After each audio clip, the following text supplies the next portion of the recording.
ಆಡುವ ವಿಚಾರವನ್ನು ಹೇಳಿರೋದು ಈಗ ದೊಡ್ಡ ಮಟ್ಟದಲ್ಲಿ ಚರ್ಚೆ ಆಗ್ತಾ ಇದೆ. ಅಷ್ಟಕ್ಕೂ ಡಿ.ಕೆ. ಶಿವಕುಮಾರ್ ಹಂಗ ಹೇಳಿದ್ರ ಅವರ ಮಾತಿನ ತಾತ್ಪರ್ಯ ಏನಾಗಿತ್ತು ಚಂದ್ರು?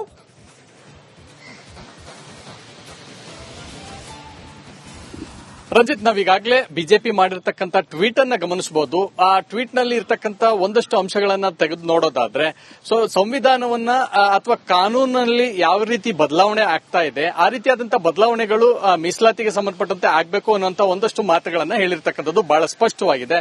ಎಲ್ಲೊಂದು ಕಡೆ ಈ ವಿಚಾರ ಅಂದ್ರೆ ಕಾಂಗ್ರೆಸ್ ಪದೇ ಪದೇ ಒಂದು ಆರೋಪವನ್ನ ಮಾಡ್ತಾ ಇತ್ತು, ಬಿಜೆಪಿ ನಾಯಕರು ಸಂವಿಧಾನವನ್ನ ಬದಲಾವಣೆ ಮಾಡಬೇಕು ಅನ್ನುವಂತ ಹೇಳಿಕೆಯನ್ನ ಕೊಡ್ತಾ ಇದ್ದಾರೆ ಅನ್ನುವಂಥದ್ದು. ಎಲ್ಲೊಂದು ಕಡೆ ಒಬ್ಬ ಪ್ರದೇಶ ಕಾಂಗ್ರೆಸ್ ಸಮಿತಿ ಅಧ್ಯಕ್ಷರೇ ಈ ರೀತಿಯಾದಂತಹ ಸಂವಿಧಾನ ಬದಲಾವಣೆ ಆಗಬೇಕು ಅನ್ನುವಂತ ಮಾತನ್ನ ಹೇಳ್ತಾ ಇದ್ದಾರೆ ಅನ್ನುವಂತ ಆರೋಪ ಈಗ ಗಂಭೀರವಾಗಿ ತೆಗೆದುಕೊಂಡಿರ್ತಕ್ಕಂಥದ್ದು. ಹಾಗಾಗಿ ಈ ವಿಚಾರವನ್ನ ಬಿಜೆಪಿ ರಾಜ್ಯಸಭೆಯಲ್ಲಿ ಬಹಳ ದೊಡ್ಡ ಮಟ್ಟಿಗೆ ಚರ್ಚೆಯನ್ನ ಮಾಡ್ತಾ ಇರ್ತಕ್ಕಂಥದ್ದು. ಇದೇ ಕೋಲಕ್ಕೂ ಕೂಡ ಕಾರಣವಾಗಿರ್ತಕ್ಕಂಥದ್ದು.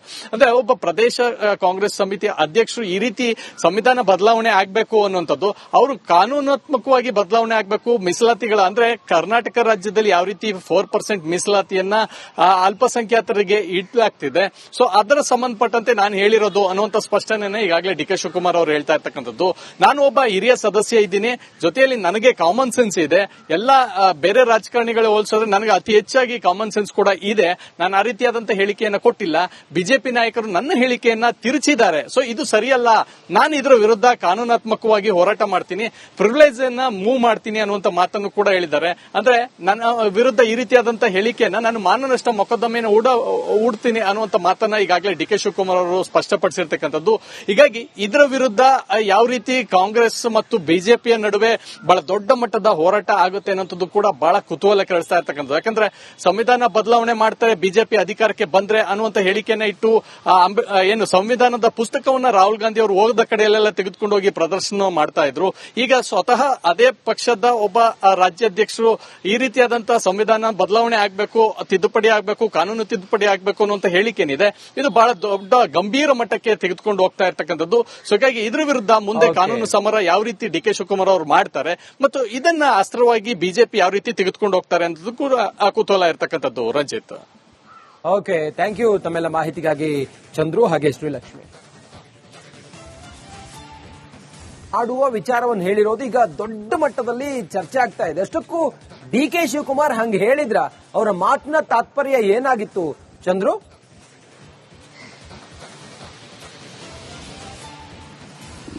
ರಂಜಿತ್, ನಾವೀಗಾಗಲೇ ಬಿಜೆಪಿ ಮಾಡಿರ್ತಕ್ಕಂಥ ಟ್ವೀಟ್ ಅನ್ನ ಗಮನಿಸಬಹುದು. ಆ ಟ್ವೀಟ್ ನಲ್ಲಿ ಇರ್ತಕ್ಕಂಥ ಒಂದಷ್ಟು ಅಂಶಗಳನ್ನ ತೆಗೆದು ನೋಡೋದಾದ್ರೆ, ಸಂವಿಧಾನವನ್ನ ಅಥವಾ ಕಾನೂನಲ್ಲಿ ಯಾವ ರೀತಿ ಬದಲಾವಣೆ ಆಗ್ತಾ ಇದೆ, ಆ ರೀತಿಯಾದಂತಹ ಬದಲಾವಣೆಗಳು ಮೀಸಲಾತಿಗೆ ಸಂಬಂಧಪಟ್ಟಂತೆ ಆಗಬೇಕು ಅನ್ನೋಂತ ಒಂದಷ್ಟು ಮಾತುಗಳನ್ನ ಹೇಳಿರ್ತಕ್ಕಂಥದ್ದು ಬಹಳ ಸ್ಪಷ್ಟವಾಗಿದೆ. ಎಲ್ಲೊಂದು ಕಡೆ ಈ ವಿಚಾರ ಅಂದ್ರೆ ಕಾಂಗ್ರೆಸ್ ಪದೇ ಪದೇ ಒಂದು ಆರೋಪವನ್ನ ಮಾಡ್ತಾ ಇತ್ತು, ಬಿಜೆಪಿ ನಾಯಕರು ಸಂವಿಧಾನವನ್ನ ಬದಲಾವಣೆ ಮಾಡಬೇಕು ಅನ್ನುವಂತ ಹೇಳಿಕೆಯನ್ನ ಕೊಡ್ತಾ ಇದ್ದಾರೆ ಅನ್ನುವಂಥದ್ದು. ಎಲ್ಲೊಂದು ಕಡೆ ಒಬ್ಬ ಪ್ರದೇಶ ಕಾಂಗ್ರೆಸ್ ಸಮಿತಿ ಅಧ್ಯಕ್ಷರೇ ಈ ರೀತಿಯಾದಂತಹ ಸಂವಿಧಾನ ಬದಲಾವಣೆ ಆಗಬೇಕು ಅನ್ನುವಂತ ಮಾತನ್ನ ಹೇಳ್ತಾ ಇದ್ದಾರೆ ಅನ್ನುವಂತ ಆರೋಪ ಈಗ ಗಂಭೀರವಾಗಿ ತೆಗೆದುಕೊಂಡಿರ್ತಕ್ಕಂಥದ್ದು. ಹಾಗಾಗಿ ಈ ವಿಚಾರವನ್ನ ಬಿಜೆಪಿ ರಾಜ್ಯಸಭೆಯಲ್ಲಿ ಬಹಳ ದೊಡ್ಡ ಮಟ್ಟಿಗೆ ಚರ್ಚೆಯನ್ನ ಮಾಡ್ತಾ ಇರ್ತಕ್ಕಂಥದ್ದು. ಇದೇ ಕೋಲಕ್ಕೂ ಕೂಡ ಕಾರಣವಾಗಿರ್ತಕ್ಕಂಥದ್ದು.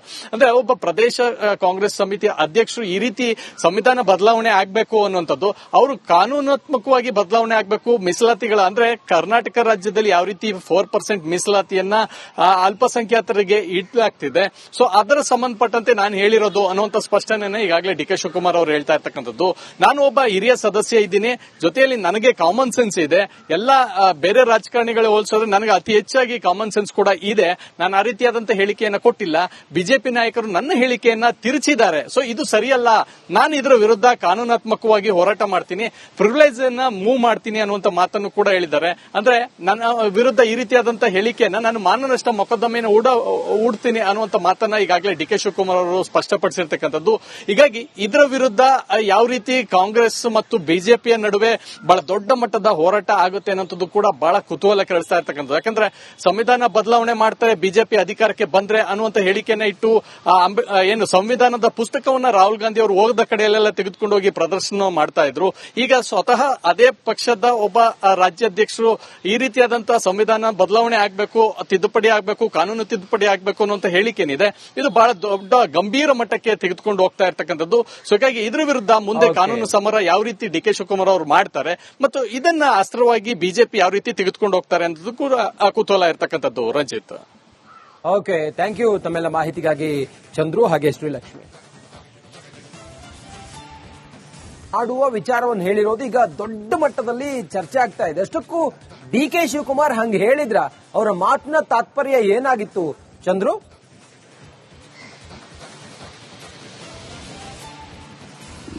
ರಂಜಿತ್, ನಾವೀಗಾಗಲೇ ಬಿಜೆಪಿ ಮಾಡಿರ್ತಕ್ಕಂಥ ಟ್ವೀಟ್ ಅನ್ನ ಗಮನಿಸಬಹುದು. ಆ ಟ್ವೀಟ್ ನಲ್ಲಿ ಇರ್ತಕ್ಕಂಥ ಒಂದಷ್ಟು ಅಂಶಗಳನ್ನ ತೆಗೆದು ನೋಡೋದಾದ್ರೆ, ಸೊ ಸಂವಿಧಾನವನ್ನ ಅಥವಾ ಕಾನೂನಲ್ಲಿ ಯಾವ ರೀತಿ ಬದಲಾವಣೆ ಆಗ್ತಾ ಇದೆ, ಆ ರೀತಿಯಾದಂತಹ ಬದಲಾವಣೆಗಳು ಮೀಸಲಾತಿಗೆ ಸಂಬಂಧಪಟ್ಟಂತೆ ಆಗ್ಬೇಕು ಅನ್ನೋಂತ ಒಂದಷ್ಟು ಮಾತುಗಳನ್ನ ಹೇಳಿರ್ತಕ್ಕಂಥದ್ದು ಬಹಳ ಸ್ಪಷ್ಟವಾಗಿದೆ. ಅದು ಎಲ್ಲೊಂದು ಕಡೆ ಈ ವಿಚಾರ ಅಂದ್ರೆ ಕಾಂಗ್ರೆಸ್ ಪದೇ ಪದೇ ಒಂದು ಆರೋಪವನ್ನ ಮಾಡ್ತಾ ಇತ್ತು, ಬಿಜೆಪಿ ನಾಯಕರು ಸಂವಿಧಾನವನ್ನ ಬದಲಾವಣೆ ಮಾಡಬೇಕು ಅನ್ನುವಂತ ಹೇಳಿಕೆಯನ್ನ ಕೊಡ್ತಾ ಇದ್ದಾರೆ ಅನ್ನುವಂಥದ್ದು. ಎಲ್ಲೊಂದು ಕಡೆ ಒಬ್ಬ ಪ್ರದೇಶ ಕಾಂಗ್ರೆಸ್ ಸಮಿತಿ ಅಧ್ಯಕ್ಷರೇ ಈ ರೀತಿಯಾದಂತಹ ಸಂವಿಧಾನ ಬದಲಾವಣೆ ಆಗಬೇಕು ಅನ್ನುವಂತ ಮಾತನ್ನ ಹೇಳ್ತಾ ಇದ್ದಾರೆ ಅನ್ನುವಂತ ಆರೋಪ ಈಗ ಗಂಭೀರವಾಗಿ ತೆಗೆದುಕೊಂಡಿರ್ತಕ್ಕಂಥದ್ದು. ಹಾಗಾಗಿ ಈ ವಿಚಾರವನ್ನ ಬಿಜೆಪಿ ರಾಜ್ಯಸಭೆಯಲ್ಲಿ ಬಹಳ ದೊಡ್ಡ ಮಟ್ಟಿಗೆ ಚರ್ಚೆಯನ್ನ ಮಾಡ್ತಾ ಇರ್ತಕ್ಕಂಥದ್ದು. ಇದೇ ಕೋಲಕ್ಕೂ ಕೂಡ ಕಾರಣವಾಗಿರ್ತಕ್ಕಂಥದ್ದು. ಅಂದ್ರೆ ಒಬ್ಬ ಪ್ರದೇಶ ಕಾಂಗ್ರೆಸ್ ಸಮಿತಿ ಅಧ್ಯಕ್ಷರು ಈ ರೀತಿ ಸಂವಿಧಾನ ಬದಲಾವಣೆ ಆಗಬೇಕು ಅನ್ನುವಂಥದ್ದು, ಅವರು ಕಾನೂನಾತ್ಮಕವಾಗಿ ಬದಲಾವಣೆ ಆಗಬೇಕು, ಮೀಸಲಾತಿಗಳ ಅಂದ್ರೆ ಕರ್ನಾಟಕ ರಾಜ್ಯದಲ್ಲಿ ಯಾವ ರೀತಿ 4% ಮೀಸಲಾತಿಯನ್ನ ಅಲ್ಪಸಂಖ್ಯಾತರಿಗೆ ಇಡ್ಲಾಗ್ತಿದೆ, ಸೊ ಅದರ ಸಂಬಂಧಪಟ್ಟಂತೆ ನಾನು ಹೇಳಿರೋದು ಅನ್ನುವಂಥ ಸ್ಪಷ್ಟನೆಯನ್ನ ಈಗಾಗಲೇ ಡಿ ಕೆ ಶಿವಕುಮಾರ್ ಅವರು ಹೇಳ್ತಾ ಇರ್ತಕ್ಕಂಥದ್ದು. ನಾನು ಒಬ್ಬ ಹಿರಿಯ ಸದಸ್ಯ ಇದ್ದೀನಿ, ಜೊತೆಯಲ್ಲಿ ನನಗೆ ಕಾಮನ್ ಸೆನ್ಸ್ ಇದೆ. ಎಲ್ಲ ಬೇರೆ ರಾಜಕಾರಣಿಗಳು ಹೋಲಿಸಿದ್ರೆ ನನಗೆ ಅತಿ ಹೆಚ್ಚಾಗಿ ಕಾಮನ್ ಸೆನ್ಸ್ ಕೂಡ ಇದೆ. ನಾನು ಆ ರೀತಿಯಾದಂತಹ ಹೇಳಿಕೆಯನ್ನ ಕೊಟ್ಟಿಲ್ಲ.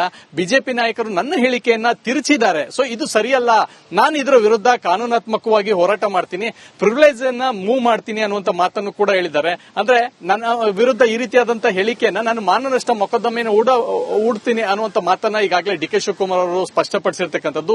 ಹೀಗಾಗಿ ಇದರ ವಿರುದ್ಧ ಯಾವ ರೀತಿ ಕಾಂಗ್ರೆಸ್ ಮತ್ತು ಬಿಜೆಪಿಯ ನಡುವೆ ಬಹಳ ದೊಡ್ಡ ಮಟ್ಟದ ಹೋರಾಟ ಆಗುತ್ತೆ ಅನ್ನೋದು ಕೂಡ ಬಹಳ ಕುತೂಹಲ ಕೆರಳಿಸ್ತಾ ಇರ್ತಕ್ಕಂಥದ್ದು. ಯಾಕಂದ್ರೆ ಸಂವಿಧಾನ ಬದಲಾವಣೆ ಮಾಡ್ತಾರೆ ಬಿಜೆಪಿ ಅಧಿಕಾರಕ್ಕೆ ಬಂದ್ರೆ ಅನ್ನುವಂತ ಹೇಳಿಕೆಯನ್ನ ಇಟ್ಟು ಏನು ಸಂವಿಧಾನದ ಪುಸ್ತಕವನ್ನ ರಾಹುಲ್ ಗಾಂಧಿ ಅವರು ಹೋಗದ ಕಡೆಯಲ್ಲೆಲ್ಲ ತೆಗೆದುಕೊಂಡು ಹೋಗಿ ಪ್ರದರ್ಶನ ಮಾಡ್ತಾ ಇದ್ರು. ಈಗ ಸ್ವತಃ ಅದೇ ಪಕ್ಷದ ಒಬ್ಬ ರಾಜ್ಯಾಧ್ಯಕ್ಷರು ಈ ರೀತಿಯಾದಂತಹ ಸಂವಿಧಾನ ಬದಲಾವಣೆ ಆಗಬೇಕು, ತಿದ್ದುಪಡಿ ಆಗಬೇಕು, ಕಾನೂನು ತಿದ್ದುಪಡಿ ಆಗಬೇಕು ಅನ್ನುವಂತ ಹೇಳಿಕೆನಿದೆ. ಇದು ಬಹಳ ದೊಡ್ಡ ಗಂಭೀರ ಮಟ್ಟಕ್ಕೆ ತೆಗೆದುಕೊಂಡು ಹೋಗ್ತಾ ಇರ್ತಕ್ಕಂಥದ್ದು. ಸೊ ಹೀಗಾಗಿ ಇದ್ರ ವಿರುದ್ಧ ಮುಂದೆ ಕಾನೂನು ಸಮರ ಯಾವ ರೀತಿ ಡಿ ಕೆ ಶಿವಕುಮಾರ್ ಅವರು ಮಾಡ್ತಾರೆ ಮತ್ತು ಇದನ್ನ ಅಸ್ತ್ರವಾಗಿ ಬಿಜೆಪಿ ಯಾವ ರೀತಿ ತೆಗೆದುಕೊಂಡು ಹೋಗ್ತಾರೆ ಅನ್ನೋದು ಕೂಡ ಕುತೂಹಲ ಇರ್ತಕ್ಕಂಥದ್ದು. ರಂಜಿತ್, ಓಕೆ, ಥ್ಯಾಂಕ್ ಯು ತಮ್ಮೆಲ್ಲ ಮಾಹಿತಿಗಾಗಿ ಚಂದ್ರು ಹಾಗೆ ಶ್ರೀಲಕ್ಷ್ಮಿ. ಆಡುವ ವಿಚಾರವನ್ನು ಹೇಳಿರೋದು ಈಗ ದೊಡ್ಡ ಮಟ್ಟದಲ್ಲಿ ಚರ್ಚೆ ಆಗ್ತಾ ಇದೆ. ಅಷ್ಟಕ್ಕೂ ಡಿ ಕೆ ಶಿವಕುಮಾರ್ ಹಂಗೆ ಹೇಳಿದ್ರ ಅವರ ಮಾತಿನ ತಾತ್ಪರ್ಯ ಏನಾಗಿತ್ತು ಚಂದ್ರು?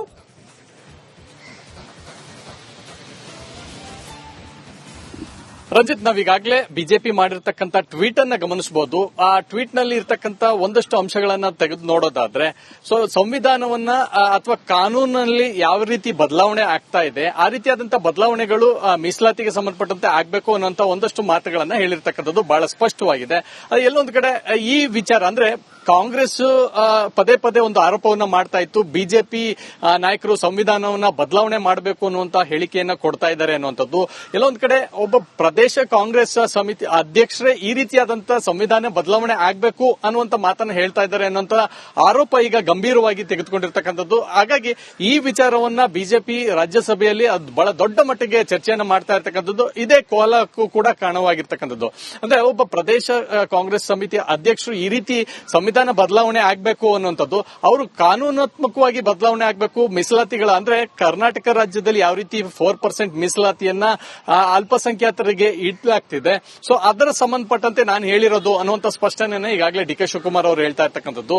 ನಾನು ಒಬ್ಬ ಹಿರಿಯ ಸದಸ್ಯ ಇದ್ದೀನಿ, ಜೊತೆಯಲ್ಲಿ ನನಗೆ ಕಾಮನ್ ಸೆನ್ಸ್ ಇದೆ.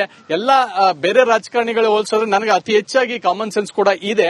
ನಾನು ಆ ರೀತಿಯಾದಂತಹ ಹೇಳಿಕೆಯನ್ನ ಕೊಟ್ಟಿಲ್ಲ. ಬಿಜೆಪಿ ನಾಯಕರು ನನ್ನ ಹೇಳಿಕೆಯನ್ನ ತಿರುಚಿದ್ದಾರೆ. ಸೊ ಇದು ಸರಿಯಲ್ಲ, ನಾನು ಇದರ ವಿರುದ್ಧ ಕಾನೂನಾತ್ಮಕವಾಗಿ ಹೋರಾಟ ಮಾಡ್ತೀನಿ, ಪ್ರಿವಿಲೇಜ್ ಅನ್ನ ಮೂವ್ ಮಾಡ್ತೀನಿ ಅನ್ನುವಂತ ಮಾತನ್ನು ಕೂಡ ಹೇಳಿದ್ದಾರೆ. ಅಂದ್ರೆ ನನ್ನ ವಿರುದ್ಧ ಈ ರೀತಿಯಾದಂತಹ ಹೇಳಿಕೆಯನ್ನ ನಾನು ಮಾನನಷ್ಟ ಮೊಕದ್ದಮೆಯನ್ನು ಹೂಡ್ತೀನಿ ಅನ್ನುವಂತ ಮಾತನ್ನ ಈಗಾಗಲೇ ಡಿ ಕೆ ಶಿವಕುಮಾರ್ ಅವರು ಸ್ಪಷ್ಟಪಡಿಸಿರ್ತಕ್ಕಂಥದ್ದು. ಹೀಗಾಗಿ ಇದರ ವಿರುದ್ಧ ಯಾವ ರೀತಿ ಕಾಂಗ್ರೆಸ್ ಮತ್ತು ಬಿಜೆಪಿಯ ನಡುವೆ ಬಹಳ ದೊಡ್ಡ ಮಟ್ಟದ ಹೋರಾಟ ಆಗುತ್ತೆ ಅನ್ನೋದು ಕೂಡ ಬಹಳ ಕುತೂಹಲ ಕೆರಳಿಸ್ತಾ ಇರ್ತಕ್ಕಂಥದ್ದು. ಯಾಕಂದ್ರೆ ಸಂವಿಧಾನ ಬದಲಾವಣೆ ಮಾಡ್ತಾರೆ, ಬಿಜೆಪಿ ಅಧಿಕಾರಕ್ಕೆ ಬಂದ್ರೆ ಅನ್ನುವಂತ ಹೇಳಿಕೆಯನ್ನ ಇಟ್ಟು ಏನು ಸಂವಿಧಾನದ ಪುಸ್ತಕವನ್ನ ರಾಹುಲ್ ಗಾಂಧಿ ಅವರು ಹೋಗದ ಕಡೆಯಲ್ಲೆಲ್ಲ ತೆಗೆದುಕೊಂಡು ಹೋಗಿ ಪ್ರದರ್ಶನ ಮಾಡ್ತಾ ಇದ್ರು. ಈಗ ಸ್ವತಃ ಅದೇ ಪಕ್ಷದ ಒಬ್ಬ ರಾಜ್ಯಾಧ್ಯಕ್ಷರು ಈ ರೀತಿಯಾದಂತಹ ಸಂವಿಧಾನ ಬದಲಾವಣೆ ಆಗಬೇಕು, ತಿದ್ದುಪಡಿ ಆಗಬೇಕು, ಕಾನೂನು ತಿದ್ದುಪಡಿ ಆಗಬೇಕು ಅನ್ನುವಂತ ಹೇಳಿಕೆನಿದೆ. ಇದು ಬಹಳ ದೊಡ್ಡ ಗಂಭೀರ ಮಟ್ಟಕ್ಕೆ ತೆಗೆದುಕೊಂಡು ಹೋಗ್ತಾ ಇರ್ತಕ್ಕಂಥದ್ದು. ಸೊ ಹೀಗಾಗಿ ಇದರ ವಿರುದ್ಧ ಮುಂದೆ ಕಾನೂನು ಸಮರ ಯಾವ ರೀತಿ ಡಿ ಕೆ ಶಿವಕುಮಾರ್ ಅವರು ಮಾಡ್ತಾರೆ ಮತ್ತು ಇದನ್ನ ಅಸ್ತ್ರವಾಗಿ ಬಿಜೆಪಿ ಯಾವ ರೀತಿ ತೆಗೆದುಕೊಂಡು ಹೋಗ್ತಾರೆ ಅನ್ನೋದು ಕೂಡ ಕುತೂಹಲ ಇರ್ತಕ್ಕಂಥದ್ದು. ರಂಜಿತ್, ಓಕೆ, ಥ್ಯಾಂಕ್ ಯು ತಮ್ಮೆಲ್ಲ ಮಾಹಿತಿಗಾಗಿ ಚಂದ್ರು ಹಾಗೆ ಶ್ರೀಲಕ್ಷ್ಮಿ.